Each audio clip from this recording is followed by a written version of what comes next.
오늘의 이 말씀은 이제 놀라운 역사입니다. 우리가 사도행전 시작하면서 예루살렘에 모였던 사람들이 오순절날 성령을 받았죠. 그래서 방언을 하게 됐습니다. 여러 다양한 방언들을 말하며 여러 다양한 민족들의 말을 하면서 예수님이 부활하셨다. 그가 죽으셨으나 살아나셨다. 우리가 이의 증인이다. 이게 증거됐던 것처럼 이 역사가 오늘 본문 말씀에서는 이방인들 가운데 동일하게 일어나게 됩니다. 그래서 하나님의 역사, 하나님의 은혜는 차별이 없고 구별이 없고 어디에서나 누구에게나 펼쳐질 수 있다. 이것을 보여주고 있습니다. 그러니 우리도 이 시간에 이 말씀을 들을 때 지금 뭐 다른 거 한 게 아니고 베드로가 또 복음을 전할 때 성령이 임해버렸거든요. 그러니까 우리도 이 말씀 들을 때 이 따뜻한 마음으로 열린 마음으로 사모하는 마음으로 들으시고 그때 하나님의 성령의 충만함을 잊게 될 줄로 믿습니다. 오늘 이 놀라운 역사가 이루어지기까지 베드로가 단번에 그냥 순종했던 것이 아닙니다. 요빠에 머물고 있었던, 그게 이스라엘 나라의 경계에 있던 항구 도시입니다. 요빠에 머물고 있던 베드로가 기도하다가 배가 고파서 밥을 먹으려고 했는데 위로부터 그릇이라고 표현이 됐는데요. 그 그릇은 큰 보자기와 같고 네 군데에 이렇게 끈이 매달려 있어서 위로부터 내려온 겁니다. 그래서 무엇이 내려오나 해서 봤더니 그 속에 먹으면 안 되는 짐승들이 있었습니다. 네 발 달린 짐승, 또 기는 것들, 율법에 먹지 말라고 한 것들이 내려왔습니다. 그때 음성이 들렸는데 그것을 먹으라 그랬더니 베드로는 못 먹습니다. 이 부정한 것, 이 깨끗하지 못한 거 먹을 수가 없습니다. 또 한 번 또 그게 환상이 보여지죠. 세 번째까지 내려옵니다. 그러면서 하나님이 뭐라고 말씀하시냐면 내가 깨끗하게 한 것을 속되다 하지 말아라. 부정되다 하지 말아라. 이 환상을 보여주게 됩니다. 그때 베드로는 이게 무슨 환상인지 몰랐으나 이제 그가 이방인을 만나서 이 무리들에게 복음을 전하면서 내가 부정하고 하나님의 구원과는 상관도 없었다라고 생각했던 예수님과는 전혀 연결점이 없다고 생각했던 이방인들을 내가 부정하다고 말은 안 되고 내 잘못된 생각으로 판단을 해서도 안 되는구나. 하나님의 은혜와 복음의 영광이 이 이방인들에게도 임했구나. 성령님이 우리에게 임한 것처럼 이 이방인에게도 임하는구나. 이것을 이제 나중에 가서야 발견하게 된 것이죠. 그러니까 사도는 이 베드로는 성령의 충만함을 받았습니다. 그 정도 됐으면 이 환상을 보여줬을 때 빨리 눈치채고 빨리 가가지고 복음을 증거하든지 하나님의 말씀에 단번에 순종해야 되는데 못 먹는다고 하죠. 나 일 못한다고 뭐 얘기한 것입니다. 또 이방인들을 만나러 갈 때도 이것을 좀 어려워했습니다. 지금 먼저 지역적인 얘기를 먼저 하고 싶은데요. 요빠에 거하고 있었다 되어 있습니다. 요빠. 이방 땅으로 나아가는 경계에 있는 항구 도시인데요. 이 요빠가 상징성이 있는데요. 그게 뭐냐면 구약의 요나 기억하시죠? 요나가 하나님의 말씀을 받았습니다. 니느웨에 가서 회개하라고 해라. 근데 니느웨가 그 당시 때 이스라엘을 괴롭혔거든요. 추수할 때 되면 다 뺏어가고 뭐 내가 좋은 게 있으면 다 탈취해갔습니다. 원수와 같은 존재죠. 제발 좀 멸망시켜 주십시오. 저거 우리가 짓밟을 수 있도록 우리 나라가 강하게 해주십시오. 이렇게 기도를 하고 있었는데 갑자기 요나에게 하나님 오셔서 그들도 회개해야 된다. 그래서 하기 싫다고 얘기한 거잖아요. 그래서 배를 타면서 니느웨와 정반대였던 다시스로 가기 위하여 갔던 항구가 바로 요빠였습니다. 그러니까 요빠의 상징적인 의미는 하나님의 뜻에 반대하여 배를 탔던 곳, 하나님의 뜻에 거부하여 반대로 갔던 그곳, 나의 결정은, 나의 판단은 하나님과 다릅니다 했던 곳이 바로 요빠입니다. 그래서 결국 요나는 하나님의 뜻에 거부했다가 풍랑이 치는 뱃속에서 뭐 죽을 뻔하고 거기서 바다에 던져져서 물고기의 배에 삼킴을 받게 되고 3일 동안 물고기 뱃속에서 지내다가 토해남을 받아 결국 니느웨에 가서 회개하라 했더니 그 10만 명이 넘는 사람들이 다 회개하고 하나님 은혜를 받게 됐죠. 그러니까 요빠는 하나님의 뜻을 거부했던 곳, 하나님과 반대했던 곳, 우리의 죄가 있는 곳, 이것을 의미하는 것입니다. 근데 이렇게 의미가 있는 이곳에 베드로도 있었던 것입니다. 근데 베드로가 이 환상의 계시를 받았을 때, 환상을 보게 됐을 때, 이제 거기를 넘어가라 했을 때 그 경계를 넘지 못하고 있었던 것이죠. 하나님의 복음은 여기까지다. 유대인들을 위한 것이다. 이스라엘 백성들을 위한 것이다. 그게 욥바입니다. 그런데 이 환상을 통해서 이게 도대체 무슨 환상이냐 이러고 있는데, 가이사랴라고 하는, 이게 가이사의 도시 이름의 뜻입니다. 가이사랴. 그러니까 그 유대 왕 헤롯이 그 로마의 황제의 그 마음을 얻기 위해서 도시 이름 자체를 가이사랴로 한 것입니다. 가이사랴의 도시, 가이사의 도시. 그래서 거기는 총독, 빌라도, 베스도 뭐 이런 사람들이 다 지냈던 곳이고, 이방 나라의 행정 기구가 다 거기 있었습니다. 그랬던 곳이고, 욥바는 하나님의 유다의 복음이 전해지고 있는 경계였고, 근데 그 가이사랴에서 이제 고넬료도 환상을 본 거죠. 베드로라고 하는 자가 욥바에 머물고 있으니 욥바에서 그를 불러서 그가 하는 말을 들어라. 그래서 이 고넬료가 자신의 종들과 또 관리들을 보내서 초대를 하게 되는 것입니다. 그럼 그때 그 베드로가 깜짝 놀랐죠. 이방인이 지금 나에게 와가지고 가이사랴로 오라고 하는 것에 이제 놀란 것입니다. 이 경계를 넘는다는 것이 쉬운 게 아니거든요. 우리도 경계를 넘으려면 우리는 바다를 건너가야 되잖아요. 북쪽은 아예 넘어갈 수가 없잖아요. 철책이 있잖아요. 이 나라를 건너간다는 것이 쉽지 않았습니다. 특별히 유대인들에게는 우리는 이 안에서 하나님의 메시아가 올 것이고 구원을 받을 것이다 이렇게 생각을 했기 때문에 넘어갈 의미가 없었던 것입니다. 근데 하나님이 거기에 말하자면 매여 있었던 베드로로 하여금 넘어가도록 이방 땅에서 사람을 보내신 것입니다. 그러니까 우리가 성령의 충만함을 받아서 나갈 때 우리가 먼저 나가고 우리가 먼저 힘있게 걸어 나갈 수 있는 것 같지만, 그 역사도 하나님의 똑똑도, 하나님의 보내주신 은혜 손길을 통해서 나가도록 하시더라. 저도 그 대학원을 마치고 저는 국내에서 목회하는 것만 생각하고 있었습니다. 우리 감리교 조직은 진급을 빨리 해야 되기 때문에 빨리 안수받고 빨리 목사가 되고 사역을 해야 되겠다 생각했는데, 제 사모가 목사 안수 받는 것도 중요한데 선교 현장 나가봐야 되는 거 아니냐고, 그래야 나중에 선교에 대해서 좀 알고 후원도 하고 선교사 파송도 할 거 아니냐고. 그래서 제가 그걸 옳게 여겼습니다. 그렇게 해서 제 경계가 무너진 거죠. 그게 저의 욥바였습니다. 더 이상 넘어가지 못하고 내가 내 한계를 정하고 하나님의 뜻은 여기까지입니다 하면서 사역을 했던 것이죠. 근데 제 아내가 그 경계를 허무는 자로 하나님이 보내신 겁니다. 어찌 보면 고등학교 때 만났을 때도 저는 교회 안에서만 지냈는데 제 아내는 교회 밖에서 좀 자유롭게 지내는 것처럼 보였습니다. 제 눈에는 뭐 이렇게 비교하는 거가 좀 그렇지만 교회 안에서 지냈던 제 모습에서는 그랬습니다.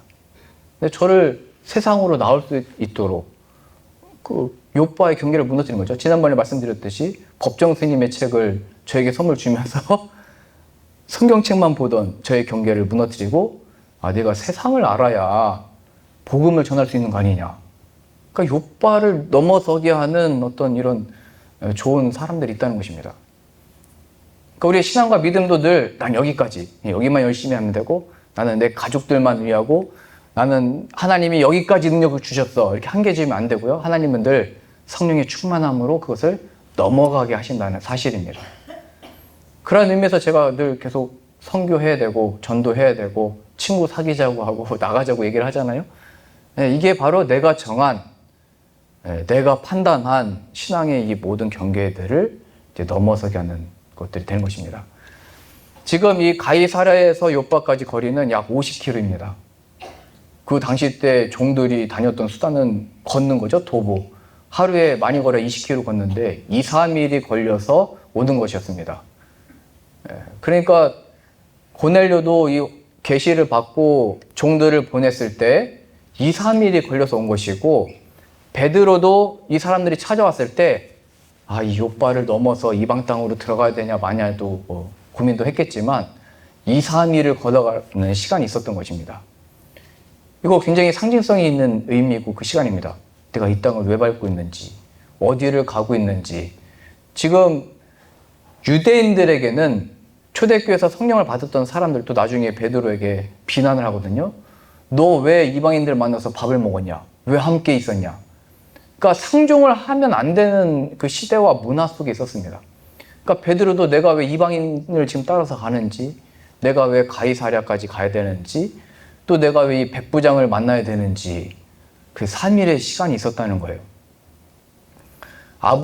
아브라함으로 보자면 그의 아들 이삭을 바치라고 했을 때 그가 그 길을 걸은 것이죠. 모리아 산에 이르기까지 3일을 걸어가서 하나님의 허락하신 그 길을 걸을 때 자신의 아들을 제물로 바치라는데 그게 어떻게 마음이 받아들여지겠어요? 굉장히 어려운 마음이었겠죠. 무거운 마음이었겠죠. 발걸음이 안 떨어졌을 것입니다. 종들에게도 말할 수 없었고 이삭에게도 마지막 순간까지 말할 수 없는 순간이었습니다. 그러니까 그 하나님의 역사와 그 뜻이 펼쳐지기까지 왜 바치라고 했는지, 왜 가라고 했는지, 나로 하여금 왜 이런 인생이 펼쳐졌는지 다 이해하지 못하는, 어찌 보면 고통스러운 순간이 주어질 수 있다는 것이죠. 이스라엘 백성들로 보자면 가나안 땅을 얻기까지 하나님의 영광의 땅, 우리가 신지 아니하고 세우지 아니하는 성읍과 소출 있는 그 땅을 얻기까지 광야의 시간이 있었잖아요. 그 길 속에서 정결해지는 것입니다. 하나님께 더욱더 주목하게 되는 것입니다. 하나님이 이 경계를 넘어서 가라고 했으니 넘어갑니다. 그러나 이 길 끝에 뭐가 있는지는 하나님만이 아십니다. 하나님의 뜻대로 인도하여 주옵소서. 그렇게 이제 3일 길을 베드로가 걸어서 나아가게 되는 것이죠. 거기 가서 봤더니 이제 3일이 지나서 가서 봤더니 고넬료는 백부장이었습니다. 당시의 백부장, 그러니까 뭐 말하자면 장관, 군대 장관이 있는 것이고 천부장 있고 백부장 있고 병사들이 있는 거잖아요. 그러니까 뭐 장교 정도 된 거죠. 7, 80명 정도의 군사를 거느리는 뭐 지휘관인 것입니다. 그 당시의 신분에서 이런 장교 출신은 최고의 권력자인 것입니다. 왜냐하면 전쟁 시대였고 전투의 시대였기 때문에 그 시저도 전투에서 승리하니까 인지도가 생기고 그 사람들의 영향력이 생기고 힘을 얻고, 원래 그 당시 때 정치가 어려워지면 나가서 전쟁을 일으켰거든요. 왜냐면 전쟁 가서 탈취물을 가져오고 전쟁에서 이겼다 하면은 백성들의 인기가 높아지기 때문에 무조건 승리된 것입니다. 그러니까 출세하려면 군인으로 가야 되는 것입니다. 가이사, 그 시저도 군인으로 가서 그 허물어졌던 그 뭐 밑바닥 쳤던 가문을 다시 살려 세운 거죠. 그러니까 이 백부장은 그 당시 때 신분과 뭐 직분 자체가 높았다는 것입니다. 그 신분 자체가 높았던 그런 인물인 거죠. 백부장. 그 베드로가 볼 때 그런 생각이 든 거죠. 아니, 지금 이방 땅에까지 왔는데, 또 어찌 보면 이 복음은 예수님 시대 때도 그랬죠. 가난한 사람들, 아픈 사람들, 배고픈 사람들, 못 걷는 사람들, 못 듣는 사람들, 그러니까 형편이 좀 어려운 사람들에게 복음이 전파됐었는데, 지금까지는 그래서 복음이 필요하고 해서 복음을 전했는데, 이방 땅 오는 것도 힘들었는데 와서 보니까 나보다 훨씬 지위도 높고 잘 살고 종들도 있고 이런 사람에게 이제 복음을 전하는 자리로 서게 된 것입니다. 베드로는 어부였죠. 이게 큰 대조를 이룬 겁니다. 어부가 세상적으로 볼 때 그냥 볼품없는 자가 그 당시에 능력 있는 자에게 복음을 전하더라. 하나님의 역사는 가난한 자들만이 아니라 이 세상에 신분 있는 자들, 직분 있는 자들, 그거는 사실 아무것도 아니다. 그 사람들에게도 복음이 필요하다. 제가 폴란드에서 사역했을 때요, 거기에는 주재원분들이 많았습니다. 주재원들은 한국에서 받는 월급도 받고, 거기 나오면 300만 원의 월세비도 받고, 자동차도 나오고, 생활비도 또 따로 나옵니다. 그래서 월급을 2배 이상으로 받습니다. 그래서 그 5년 동안에 이 주재원 근무를 나오면 한국에 들어가서 집 한 채를 산다, 그렇게 했습니다. 그래서 누구나 다 나오고 싶어 했거든요. 그래서 제가 신방 다닐 때마다 뭐 그것도 10몇 년 전 얘기니까요. 300만 원 그 월세 집은 굉장히 의리의리했습니다. 2층짜리, 3층짜리 집이었습니다. 식구는 4명밖에 없는데 맨날 집이 남는다고 저보고 거기 와서 자라고 그래가지고 저는 안 가죠. 저희 집이 더 좋죠. 제 아이들이 있고 아내가 있고 그 난방비 많이 들고 뭐 그럴걸요? 뭐 큰 차 이렇게 나오면은 기름도 많이 먹고. 근데 여튼 그렇게 지내고 있는데 제가 가서 신방할 때 나보다 훨씬 잘 사는 것 같고 많은 복도 받은 것 같고 뭔가 다 착하게 살아서 하나님 복을 이미 주셨는데 무슨 복을 빌까 그런 마음이었습니다. 그런데도 사람의 마음에는 채울 수 없는 부분이 있죠. 사람의 마음에는 세상적인 모든 안전한 것들과 내가 좋아하는 것들이 다 채워져도 금방 그게 잊혀지고 마음에 깊은 채울 수 없는 부분이 있는 것입니다. 왜냐하면 하나님이 우리를 지으셨기 때문에 하나님으로 채워지지 않으면 만족을 얻을 수 없는 것입니다. 그래서 이 하나님을 모르는 인생들은 점점 더 크게, 점점 더 많게, 점점 더 넓게 그렇게 갈 수밖에 없는 존재죠. 그러나 하나님으로 채워지면 거기 가서 복도 빌고 하나님 은혜 내려주시고 축복하여 주옵소서 이렇게 할 수 있는 것이죠. 제가 그런 사역들을 하면서 그거 배웠던 것 같습니다. 나는 약하고 더 작으나 이 축복하는 권세를 제게 주셨으니 축복합니다. 하나님 은혜 내려주시고 복을 내려주십시오. 그러다가 또 독일 갔더니 거기는 그 중고등부 아이들 만나면 항상 그렇게 물어봐요. 목사님 학교 다닐 때 몇 등 했어요? 그랬더니 왜 물어보나 했더니 자기 아버지는 맨날 전국 1등 막 이랬어요. 그러니까 다 서울대고 서울대 안 나온 사람은 그냥 독일에서 학교 유학하신 분들이에요. 그래서 제가 이런 분들한테 무슨 지혜의 말씀을 전하고 무슨 하나님의 말씀을 전할 수 있을까? 또 그런 상황에 두셔가지고 근데 또 아무리 세상의 지식과 박사고 연구자여도 그 마음에 해결되지 않는 진리에 대한 궁금증과 하나님으로 은혜 받기 사모하는 마음이 있죠. 그 역할은 또 제가 했었어야 되는 겁니다. 그래서 나보다 많이 알고 나보다 능력이 있고 나보다 큰 이 세상을 바라볼 때마다 이 복음은 어디에나 필요하고 하나님이 복음으로 얼마든지 변화시킬 수 있고 이 복음으로 인하여 사람들이 이 영광을 얻고 누릴 수 있게 되는 것이구나. 그래서 저는 목회하면서 겸손케 하시고 더 복음을 붙들고 의지하게 되고 내가 붙들 게 이거밖에 없구나. 뭐 싸워봐야 맨날 뭐 지져고 논리에서 어떻게 이기겠어요. 다들 똑똑하고 많이 배우고 저보다 말하기도 전에 다 눈치를 채는데요. 그러니까 오직 진리의 말씀 붙들고 오직 하나님 붙들고 예수 그리스도 전하니까 그 많은 지식과 많은 배움도 겸손하게 하시고 하나님의 복음을 위하여 다 쓰니까 놀랍게 쓰시는 거잖아요. 음악 하시는 분들이든 공부를 하시는 분들이든. 그래서 우리 작년에도 친구 초청 잔치 할 때 왔던 분들 있잖아요. 그분들은 다 폴란드 그 청년들일 때 만났던 친구들인데 다 신앙과 복음 안에서 은혜 함께 받으니까 자신이 여기서 뭐 저도 가서 그 간증들 다 들어보니까 얼마나 잘났는지 뭐 이런 거 간증하는 게 아니라 정말 복음 없으면 아무것도 아니고 그 복음 없으면 의미 찾기도 힘들고 힘들게 애써서 그 자리 들어가도 자리 지킨 게 너무 힘들고 그 한순간 찰나의 순간이 어떻게 되는지 모르는 거고 정말 마음에 평안도 없고 그러나 이 복음 예수 그리스도가 계시니 그 자리 얻을 수도 있고 지킬 수도 있고 또 내려놓을 수도 있고 하나님 뜻하시는 대로 어디든지 갈 수 있다. 이런 은혜들을 아이들하고 나눌 수 있었던 거죠. 그러니까 이 복음의 능력은 우리가 생각하는 것만큼 이 욥바라고 하는 그 경계에 머무는 것이 아니라 그걸 넘어가도록 역사하는 것입니다. 하나님의 은혜는 크고 놀라워서 우리로 하여금 나아가고 만나게 하는 것이죠. 이제 명절입니다. 우리가 그동안 그리워했던 혹은 멀리했던 가족들을 보기도 하고 사람들에게 또 인사를 해야 되는 억지로 그냥 인사도 하게 되는 순간들이 놓여지게 되는 것입니다. 그 순간에 오늘 이 욥바를 넘어서 가이사랴로 나아가 고넬료로 만났던 베드로를 기억하실 수 있길 바랍니다. 하나님, 내가 이번 명절에는 그냥 아프다 하고 안 가고 싶습니다. 이번 명절에는 그냥 일이 있다고 그냥 넘어가고 싶습니다.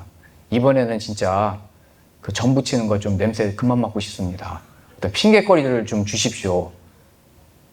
근데 그 순간에 그게 욥바라는 거예요. 그러니까 나를 중심으로 볼 때는 모든 것들이 이제 핑계 삼을 수 있고 모든 것들이 이유가 될 수 있는데 하나님께서 복음을 전하기 위해 너를 세웠고 물론 뭐 가서 다 만나야 된다, 아픈 데도 가야 된다 이런 게 아닙니다. 있는 자리가 어디든 그 자들을 위해서 기도하고 하나님이 역사하심을 바라면서 구해라. 베드로도 지금 마음이 어려운 상태로 이 땅을 밟게 된 거고요. 욥바를 지나서 가이사랴까지 간 것이고 가서 봤더니 자신보다 신분이 높은 사람 앞에 서 있는 것입니다.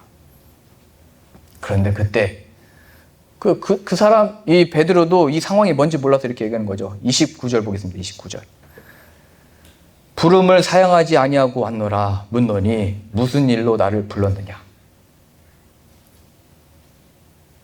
다시요. 29절입니다. 부름을 사양하지 아니하고, 그러니까 사양할 마음이 있었다 이겁니다. 하나님이 가라고 했는데 또 그 종들이 와서 우리 고넬료가 보내서 왔습니다. 와주십시오 했는데 부름을 사양하지 아니하고 왔노라 묻노니 무슨 일로 나를 불렀느냐. 이게 정확하게 말하면 이런 겁니다. 가끔 여긴 어디고 나는 누군가 이런 생각이 들 때가 있잖아요. 이게 여행 가면 많이 느끼거든요.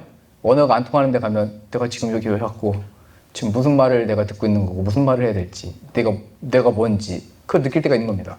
사실은 베드로도 여튼 순종함으로 3일 길을 걸어서 갔는데도 또 그 앞에서 이 사람들을 봤는데도 무엇을 해야 될지 무슨 말을 해야 될지 내가 왜 왔는지 내가 어떤 존재인지를 다 잊어버렸습니다.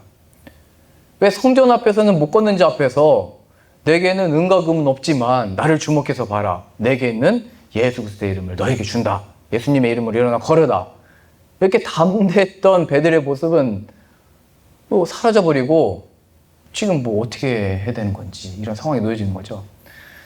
지금 우리가 주목해서 봐야 되는 것은 성령의 충만함을 받았던 베드로도 그랬다는 거예요. 그러니까 우리도 늘 충만함을 받으면 지혜가 막 천재가 되고 막 입에 권세가 있어서 말에 막 지혜가 나고 그럴 때도 있지만 이게 항상 겸손해야 된다. 하나님이 하시는 일을 다 이해하기도 어렵고 받아들이기도 어렵고 이게 하나님의 은혜가 없이는 안 되는 것이다를 지금 보여주고 있는 것입니다. 그래서 베드로도 자신의 이 신앙과 믿음으로 욥바는 넘어갔지만 또 3일 길을 힘들게 걸어갔지만 또 이 고넬료 앞에서 쓰게 됐지만 무슨 말을 해야 될지를 전혀 몰랐다는 것입니다. 그때 또 다시 고넬료를 통해서 무슨 말을 해야 될지를 이제 지혜를 얻게 되는데요. 이때 고넬료가 이렇게 말을 합니다.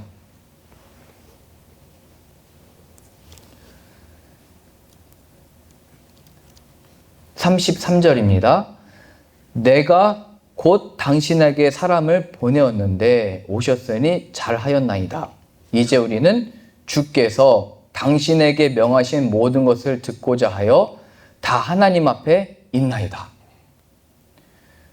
내가 무슨 말을 해야 됩니까? 왜 불렀습니까? 얘기했더니 고넬료는 우리는 주께서 당신에게 명하신 모든 것, 당신이 알고 있는 하나님의 말씀, 진리, 복음을 듣고 싶습니다. 이렇게 얘기한 것이죠. 그때서야 베드로도 깨닫게 된 것입니다. 내가 여기 왜 왔는지, 내가 누군지, 내가 무엇을 가지고 있는지, 내가 무엇을 전해야 되는지. 베드로가 볼 때는 이방인이요, 신분이 높은 자요, 뭐 복음도 별로 필요 없어 보이는 사람이요, 복음과는 전혀 상관없는 사람이라고 생각했는데 이 사람에게도 하나님의 진리, 복음이 필요하다는 것을 그 자리에서 알게 된 것입니다. 우리는 다양한 이유들로 사람들을 만나고 사람들과 뭐 교제도 나누고 뭐 사람들과 함께 무엇인가를 할 수 있습니다.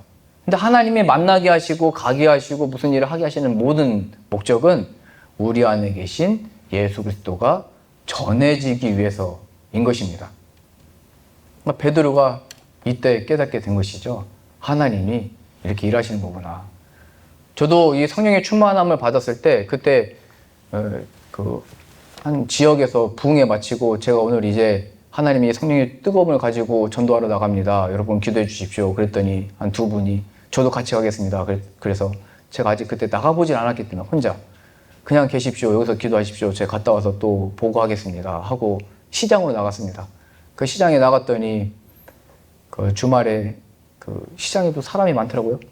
그래서 제일 큰 사거리가 어딘가 했더니 그 약국 앞에 그리고 큰 사거리가 있었는데 그 중간에는 고구마 장수가 두 분 이렇게 계시고 뭐 그런 사거리가 있었습니다. 공터가 있고. 그래서 제가 그때 복음을 전하려고 이제 그 성경 말씀을 피고 있었습니다.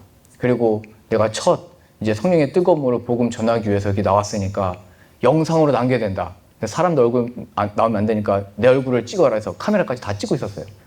그랬더니 사람들은 누군가가 서 있는데 책을 펼치고 있고 카메라 들고 있으니까 무슨 뭐 방송하려고 하는 건가? 뭐 하려는 건가?